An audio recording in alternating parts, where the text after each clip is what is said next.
estamos recebendo muitos questionamentos sobre como devemos avaliar a situação da crise política do Brasil neste momento. Para entender um pouco a respeito desse assunto tão atual e necessário de ser analisado, estamos recebendo aqui nos estúdios da FEB TV em Brasília as presenças do professor Maxlânio Lacerda. Seja muito bem-vindo, professor. Muito obrigado. E também a presença aqui do Rossandro Klinger, que é psicólogo, palestrante e escritor espírita. Seja bem-vindo, Rossandro. Prazer estar aqui, Geraldo. Pois é, nós estamos vivendo um momento assim especialíssimo. Desde o impeachment do ex-presidente Fernando Collor, em 1992, a gente poderia dizer que talvez o Brasil não tenha passado por uma crise tamanha como a gente está vivendo agora. Como avaliar, à luz do Espiritismo, Rossandro, a conjuntura política do nosso Brasil? Nós sabemos, e é delicado falar do tema para não parecer que a gente está sendo partidarista, né? Nós sabemos que momentos de transição histórica, e nós temos dados que os historiadores não têm, que essa transição não é só histórica, ela é espiritual também, tem pontos de inflexão muito significativos. E claro que se existe um ambiente que no Brasil hoje precisa de muitas reformas para que a gente possa caminhar célere do ponto de vista da nação e no seu pacto coletivo, é o ambiente político. O que tem acontecido hoje, para nós espíritas, chama a atenção não é a crise em si, mas o nosso comportamento diante da crise. Eu tenho visto muitos confrades nossos desequilibrados nas redes sociais. Eu acho que todo mundo tem direito de tomar um lugar, tomar um partido, decidir que lado está apoiando, mas isso não implica num ataque desgovernado ao outro lado. É sempre bom entender que quando você de fato tem a razão, você se preocupa em apresentar seus argumentos e não atacar o outro lado. Como isso acontece no campo da fé. Sim. Quando as pessoas, ao invés de apresentar sua proposta de fé, ficam muito mais focadas em atacar aqueles que não acreditam como ele. Então, acho que o primeiro chamamento que eu faria para a gente começar a refletir é como eu estou me comportando na crise. Pois é, Max, e nesse momento, então, que a gente está vivendo, o nosso comportamento diante desse instante tão crucial, a gente pode dizer que nós estamos vivendo efetivamente uma transição?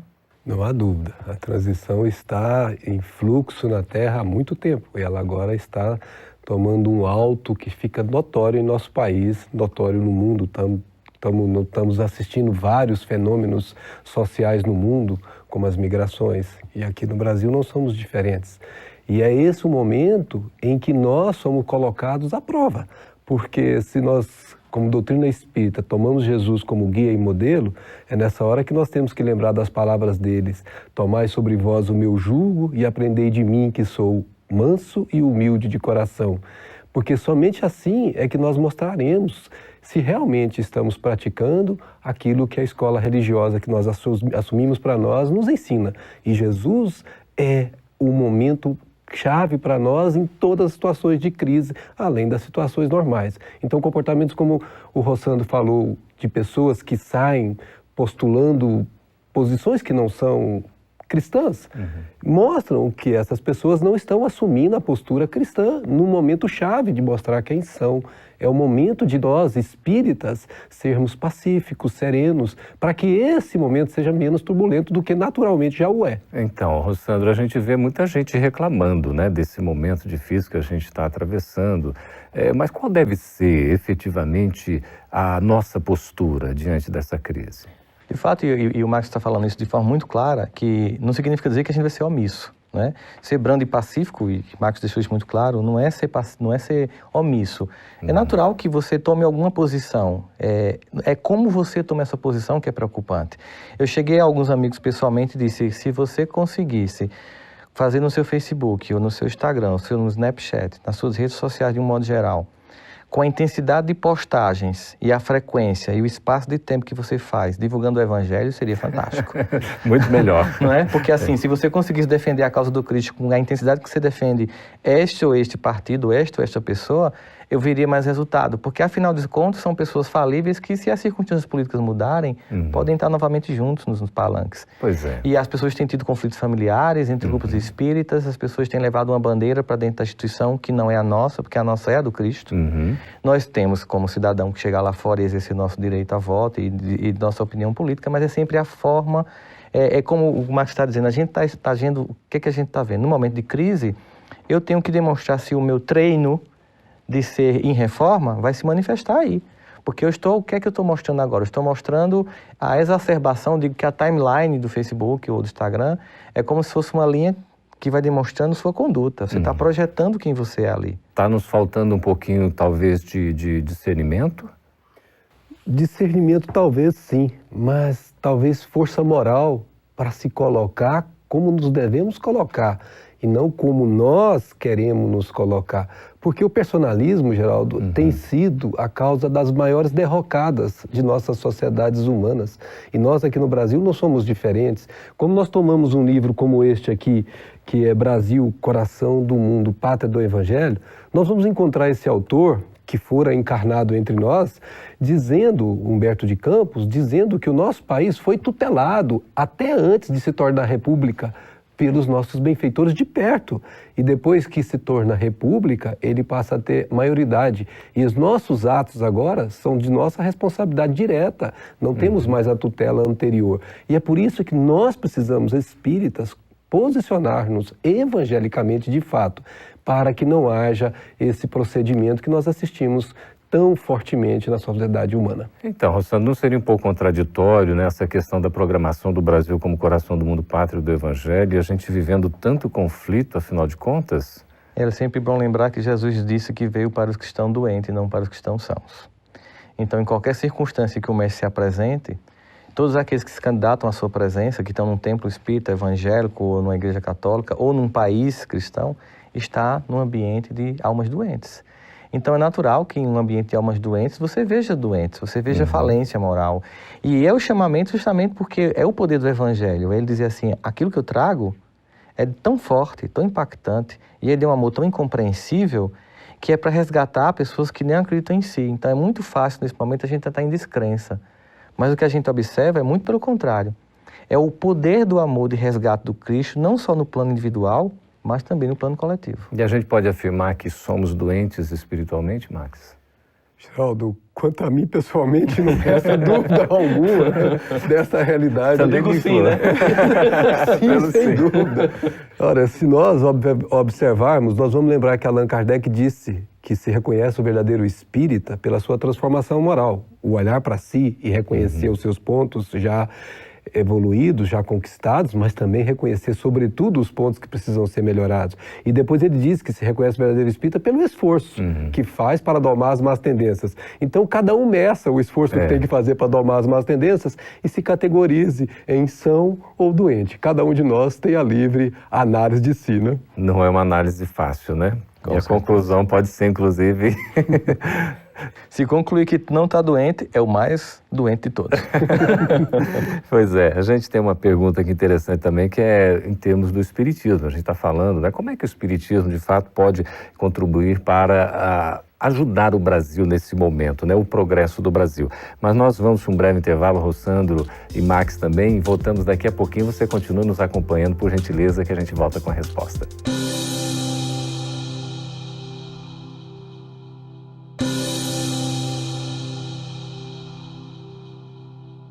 Estamos de volta e deixamos uma pergunta antes do intervalo sobre a contribuição do Espiritismo para o progresso do Brasil. Max, o que você tem a nos dizer a respeito disso? Pois o papel do Espiritismo no progresso do Brasil é extremamente relevante, mas a maneira dele se fazer é principalmente no exemplo daqueles que professam essa escola religiosa. Porque se o nosso comportamento, aqueles que professamos o Espiritismo, não condiz com o que a escola religiosa nos ensina, nós estamos contribuindo para o descrédito dessa escola religiosa, contribuindo para a diminuição da harmonia que nós precisamos nesses momentos de turbulência.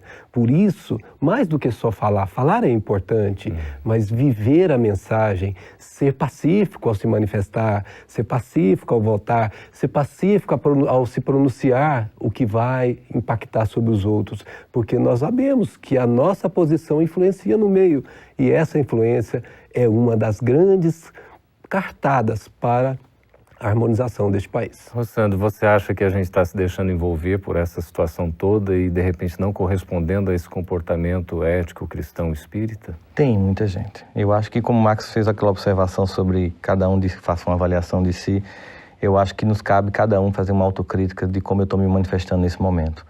Se a minha experiência do Evangelho está se manifestando na crise. Porque é nesse momento que a gente tem que aprender que é muito fácil agir como Jesus. Mas a proposta do Evangelho é que a gente incorpore de forma tão cabal esse Evangelho, vive em nossas vidas, que a gente passe a reagir como Jesus. Que mesmo no momento da surpresa, de um ataque, eu consiga me manifestar da forma mais justa e não reaja instintivamente sem um combate a essas más inclinações.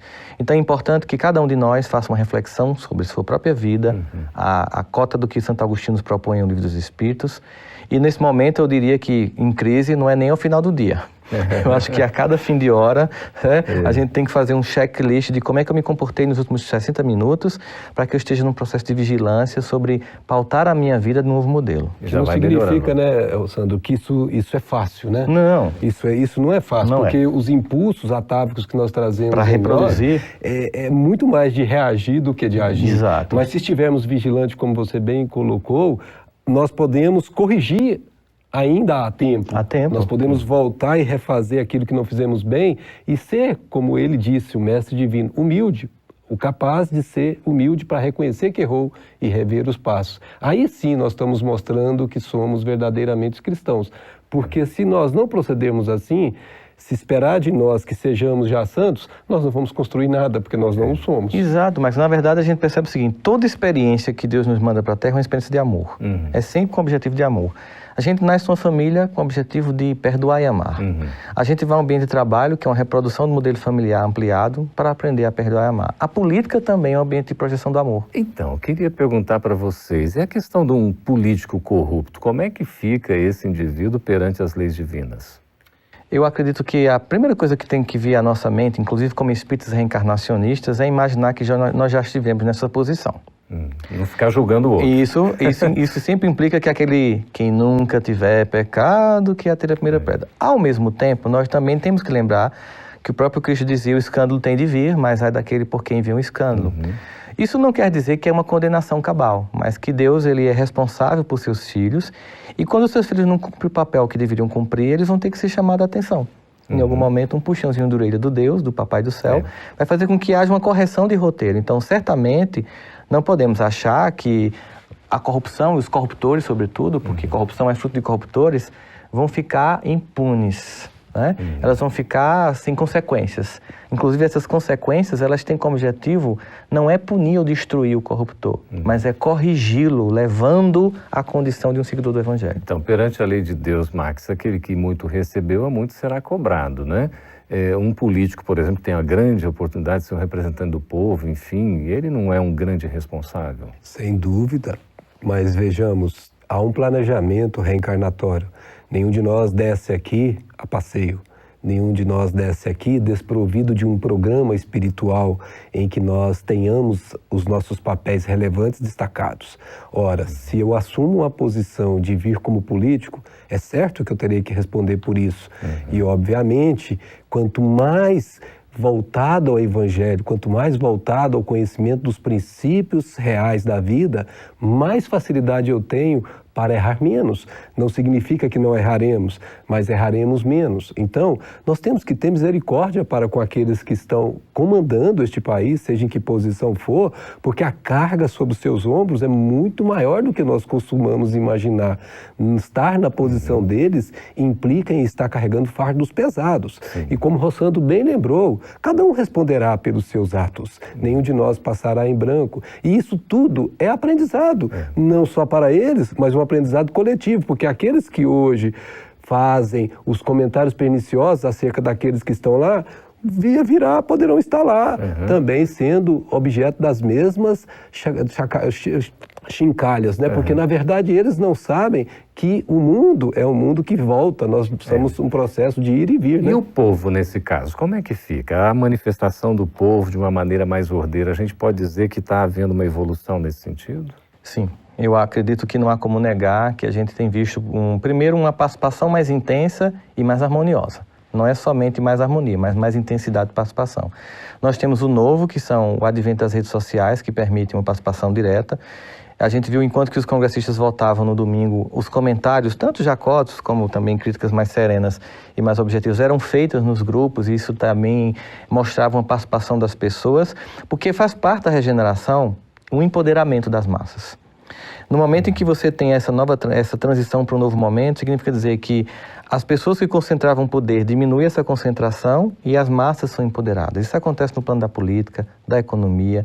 Na geopolítica mundial, há um empoderamento de nações que não tinham preponderância no espectro geopolítico do passado. Isso também está acontecendo. Isso não é ruim? Não, muito pelo contrário. Eu vi um comentário interessante. A gente viu que houve alguns... Na votação, por exemplo, de aceitar ou não que deve haver impeachment, na Câmara, a gente viu que havia um momento que os deputados se manifestavam de forma até meio que ridícula, né? E um comentarista disse o seguinte, que, na verdade, o que a gente viu ali é que não tem mais caciques. São todos meio que baixo clero, como eles costumam classificar o Congresso. Mas isso é um lado positivo, significa dizer que o povo consegue eleger mais gente.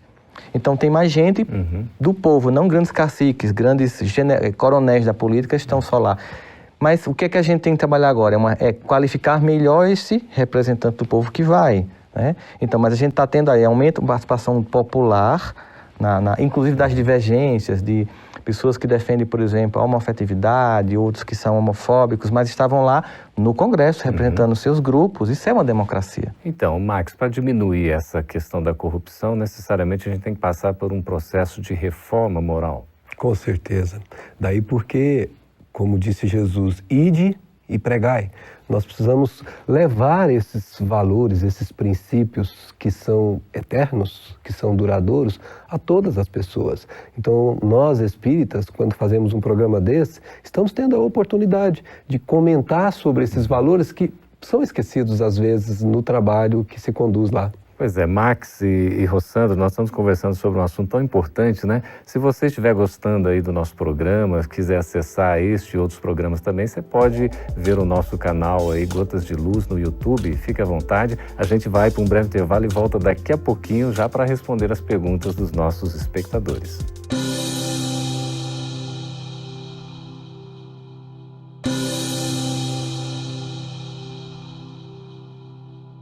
Estamos de volta agora para responder as perguntas dos nossos espectadores.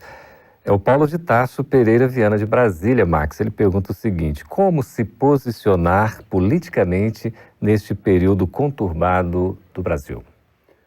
A resposta que nós poderíamos proporcionar seria a resposta que nós adotamos para nós mesmos. Porque é a hora de você mostrar aqueles valores, sem ser omisso, né? Sem ser aquela pessoa que não está participando, mas sendo participativo e colocando-se de maneira pacífica, serena, mas colocando-se, não se deixando levar pelo calor das massas, não mudando de opinião porque outros mudaram, porque uns vão, eu vou com eles. Não, eu tenho os valores. Então isso são princípios, e princípios são os que nos definem nas horas de crítica. É o momento, Rossandro, aí de discernimento e de equilíbrio? Com certeza, e eu concordo demais com o Max. A gente se posiciona levando nossos valores. A gente não é omisso porque nós estamos encarnados e quem decide o momento histórico do Brasil, quem vota, somos nós. Os espíritos não fizeram biometria no TSE, não vão votar. É uma tarefa de nós que estamos encarnados a ajudar no desenvolvimento histórico do nosso povo. Ok, aqui Marina Tavares de Belo Horizonte, Minas Gerais. Rossandro, na situação atual do Brasil, percebemos um atraso moral na política. É possível ter esperanças quanto ao futuro da política brasileira? Com certeza, com certeza. Na verdade, eu fiz uma palestra aqui uma vez no Ministério da Justiça. Quando terminou, nós saímos para jantar e encontramos um ministro supremo aposentado. E a pessoa que estava me acompanhando chegou para o ministro supremo e disse: ministro, que momento lamentável da história política, né? Do Brasil e de Brasília, na sua época não era assim. Ele deu uma risada gostosa e disse: meu filho, na minha época não tinha imprensa livre, nem Ministério Público, nem Justiça Federal, que funcionasse. O que você está vendo, minha filha, é uma evolução. Ou seja, quem é uma pessoa mais madura e que consegue olhar a história num espectro maior, ela vê a evolução. Se você só vê o momento, parece que a gente está indo evoluindo. Agora, eu acho que nesse momento a gente pode lançar mão de uma resposta que Kardec recebe dos espíritos quando ele pergunta sobre por que quando a gente olha o panorama da Terra, temos a sensação que, às vezes, pelo menos do ponto de vista moral, ao invés de avançar, ela recua. Né? E os espíritos respondem: enganas-te, se olhares bem, ou seja, um aspecto histórico, verás que a humanidade sempre avança. Só que eles fazem um alerta. Todavia, há momentos em que é necessário que o mal chegue ao extremo para que o homem sinta a necessidade do bem e das reformas. Então, pontos de inflexões históricos como o nosso é uma exacerbação de algo que tem que ficar tão claro que agora não tem alternativa que não seja a mudança. A necessidade, né? A Cecília Silva de Dourado, aqui no Mato Grosso do Sul, pergunta o seguinte, Max: o Espiritismo fala algo sobre a política, se esse sistema vigente é o mais adequado? Bom, o sistema vigente sempre vai ser construído pela própria sociedade, não cabe ao Espiritismo definir isso.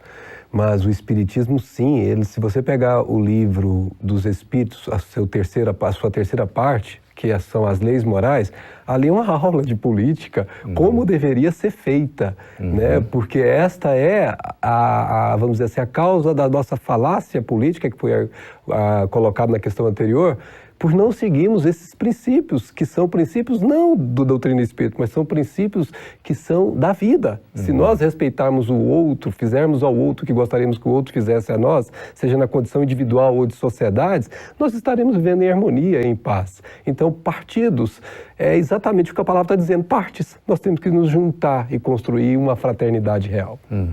A Natália Santa Rosa, de Anápolis, aqui em Goiás, diz o seguinte: os que reencarnam no Brasil são considerados espíritos menos evoluídos, comparando com aqueles que nascem em outros países desenvolvidos? É uma visão, eu entendo que ela possa pensar isso, mas é uma visão distorcida. Na verdade, Deus não tem grupinhos de eleitos. Deus tem filhos amados que precisam estar em vários pontos da terra para a construção da obra do bem. Nós estamos aqui e há uma dificuldade aqui no nosso pacto ético quando nós nos comparamos com outros países que já avançaram nesse patamar, mas nós temos avanço no campo emocional que esses países não têm. Nós temos, por exemplo, se do ponto de vista da coletividade nós temos uma ética questionável, da intimidade nós temos um amor muito mais superior a outras nações que têm uma ética mais...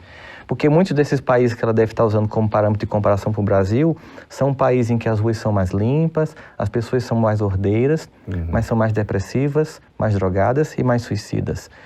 Nós temos que contribuir, a doutrina espírita vai falar desse aspecto do Brasil como coração do mundo, não como um centro geopolítico do mundo em que a gente vai disputar poder militar, bélico e econômico, mas como um país cuja missão dentro da orquestração das nações é elevar e dar importância às referências emocionais para a construção da fraternidade. Porque a fraternidade nunca vai ser decidida na ONU através de uma lei votada para que os países sejam obrigados a estar em concordância. A fraternidade é uma concepção de mundo na qual eu vejo o outro, que apesar de ser diferente de mim, tem que ser visto com respeito e com fraternidade. E faz todo o esforço para viver isso, né? Exatamente. Ótimo. Aqui, a nossa última pergunta, Max, é o Maurício Mendes, do Rio de Janeiro. Ele pergunta assim: os políticos que representam o povo e agem de forma contrária à ética estão reprovados na missão que competia a eles desenvolver? Reprovados é um termo forte, eu diria, mas eles estão com necessidade de reavaliação. E se puderem fazer isso enquanto estão a caminho, enquanto estão encarnados, seria de bom proveito para a sua própria regeneração. Se não assim procederem, terão que fazer isso depois de passarem para o lado de lá, que é um momento crítico de ajuste consigo mesmo e com o Pai. Então, nesse momento, fará uma revisão daquilo que deveria ter feito versus o que fez e terá, então, os pontos de reajuste para voltar e corrigir. Nós precisamos lembrar sempre que nós todos somos filhos de Deus, todos estamos em atividade específica e própria de cada um, todos somos necessários para o progresso de todo o planeta e que nós todos temos oportunidades. E quando não aproveitamos, o Pai, que é de misericórdia, nos permite recomeçar e reencarnamos para isso, para refazer aquilo que não fizemos bem feito. Então não há ninguém que esteja reprovado, está alguém que precisa refazer a tarefa. Seria, Rossandro, uma espécie de segundo mandato, digamos assim? A grande prova de amor de Deus, e a reencarnação, ela de forma clara tipifica isso, é quantas vezes for necessário, ele aposta na nossa retificação. Quantas vezes tivermos que fazer o caminhar do filho pródigo, um dia nós voltaremos à casa do Pai. E neste momento seremos abraçados e festejados.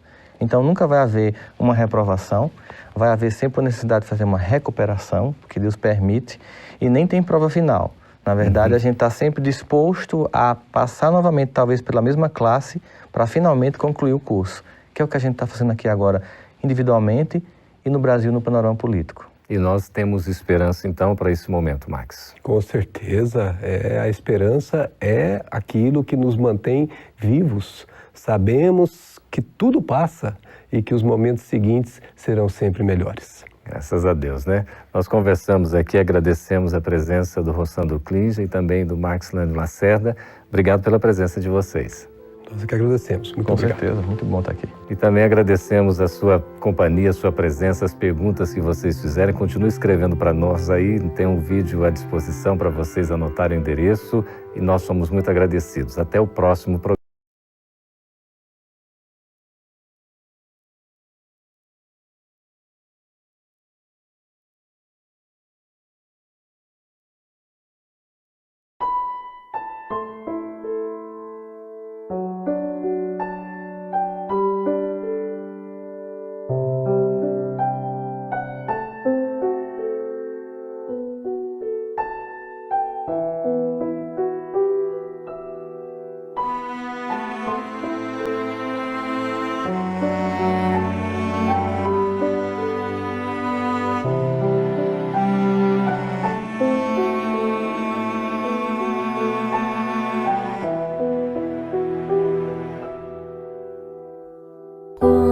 Estiveres agora, nosso bom Deus te guarde. Como estiveres pensando, nosso bom Deus te use. Onde te encontres na vida, que Deus te ilumine. Com quem esteja seguindo, nosso Senhor te guie. No que fizeres tu, peço ao bom Deus que possa te amparar.